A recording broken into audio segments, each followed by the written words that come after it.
அனைவருக்கும் வணக்கம். தமிழ்வேல் குக்கிங் சேனலுக்கு உங்களை அன்போடு வரவேற்கிறேன். இன்னைக்கு நாம என்ன பார்க்க போறோம்னா, கத்தரிக்காய், முருங்கைக்காய், மாங்காய் வைத்து ஒரு சுவையான ஹோட்டல் சுவையில ஒரு சாம்பார் தாங்க பார்க்க போறோம். வாங்க இன்னைக்கு எப்படி செய்யலாம்னு பார்க்கலாம். இப்ப சாம்பாருக்கு பருப்பை வேக வச்சுக்க போறோம். இன்னைக்கு ஒரு 150 கிராம் துவரம் பருப்பு எடுத்து கழுவி வச்சிருக்கிறோம். அந்த 150 கிராம் துவரம் பருப்பை சேர்த்துக்குவோம்.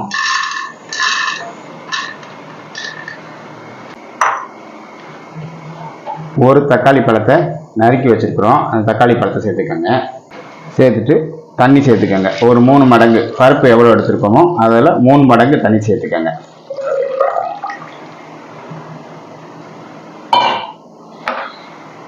தண்ணி சேர்த்து ஒரு 4லேருந்து ஒரு 5 விசில் பருப்பை வேக வச்சு எடுத்துக்கோங்க. இப்போ சாம்பார் வைக்கிறதுக்கு ஒரு மண் சட்டியை அடுப்பில் வச்சுக்கிட்டோம். தேவையான அளவு எண்ணெய் ஊற்றிக்கிட்டோம். எண்ணெய் காஞ்ச உடனே ஒரு ஸ்பூன் கடுகு போட்டுக்கிறோம்.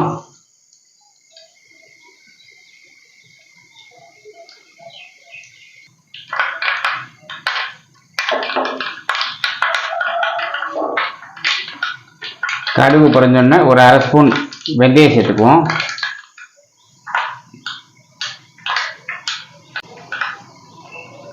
வெந்தயம் பொரிஞ்சோன்னா ஒரு 2 கொத்து கருவேப்பிலை சேர்த்துக்குவோம். ஒரு 15 சின்ன வெங்காயத்தை உரிச்சு வச்சிருக்கிறோம், சாம்பார் வெங்காயம், அதை சேர்த்துக்கோங்க.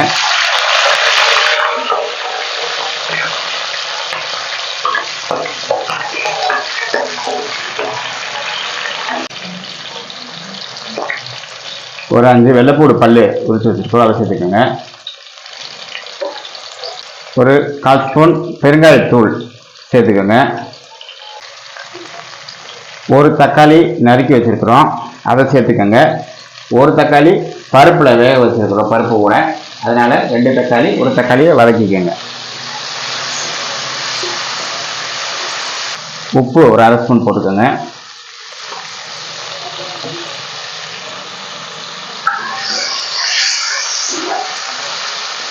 வெங்காயம் தக்காளி நல்லா வதங்கிடுச்சு. இப்போ கத்தரிக்காய் சேர்த்துக்க போகிறோம்.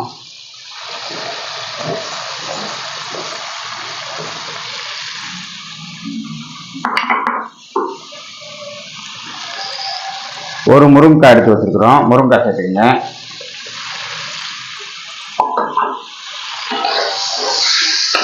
அதை சேர்த்து வதக்கி விட்டுருங்க. ஒரு உருளைக்கிழங்கு, ஒரு கேரட்டு, 2 பீன்ஸ் எடுத்து வச்சிருக்கிறோம், அதையே சேர்த்துக்கோங்க.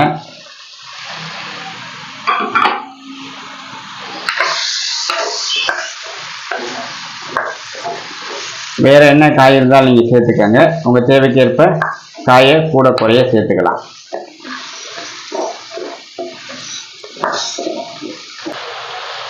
இப்ப நல்லா வதங்கிக்கிட்டு இருக்கு. இப்ப ஒரு 1/4 ஸ்பூன் மஞ்சள்தூள் சேர்த்துக்கோங்க.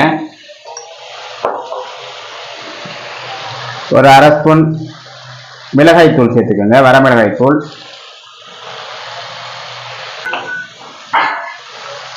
ஒரு ஸ்பூன் மல்லித்தூள் சேர்த்துக்கோங்க.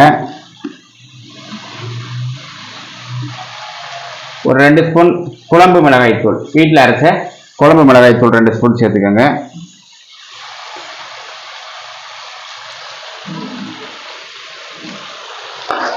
எல்லாம் சேர்த்து நல்லா கலந்து விட்டுருங்க. இப்போ அந்த காய் வேகிற அளவுக்கு கொஞ்சம் தண்ணி ஊற்றிக்கோங்க. இந்த காய் நல்லா வேகட்டும்.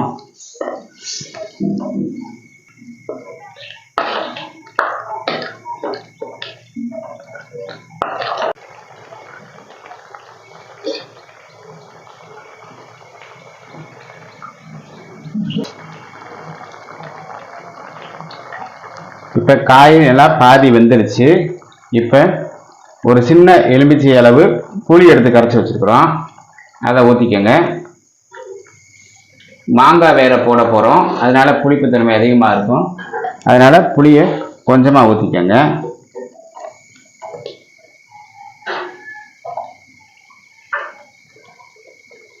இப்போ இந்த சமயத்தில் ஒரு பாதி அளவு மாங்காய் எடுத்துருக்குறோம். அந்த மாங்காயை சேர்த்துக்கங்க. மாங்காயை இப்போ தான் சேர்க்கணும், முதல்லயே சேர்க்கக்கூடாது.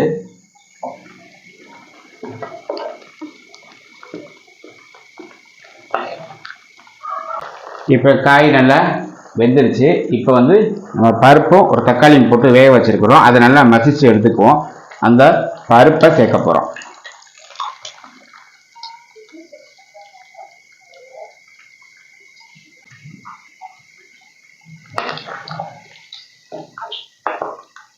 இப்போ பருப்பை சேர்த்து நல்லா கலந்து விட்டுருங்க.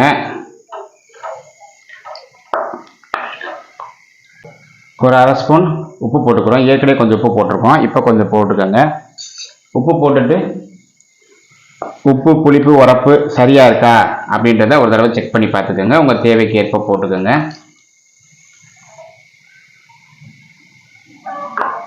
சாம்பார் நல்லா கொதிச்சிருச்சு, காயெல்லாம் வெந்துருச்சு. நல்லா இந்த பதத்துக்கு சாம்பார் இருந்தால் சாப்பிட்றதுக்கு சூப்பராக இருக்குங்க. ரொம்பையும் கட்டியாக இல்லாமல் ரொம்பையும் தண்ணியாக இல்லாமல் இந்த பதத்துக்கு இருக்கும்.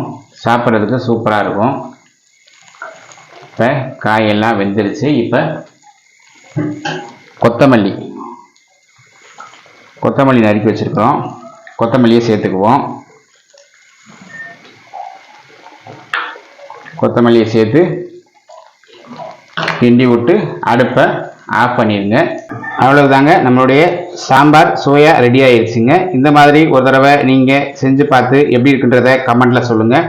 இந்த வீடியோ பிடிச்சிருந்துச்சுன்னா நம்மளுடைய தமிழ் வயல் குக்கிங் சேனலை சப்ஸ்கிரைப் பண்ணுங்கள், லைக் பண்ணுங்கள், ஷேர் பண்ணுங்கள், கமெண்ட் பண்ணுங்கள். மற்றும் ஒரு காணொளியில் சந்திப்போம். நன்றி, வணக்கம்.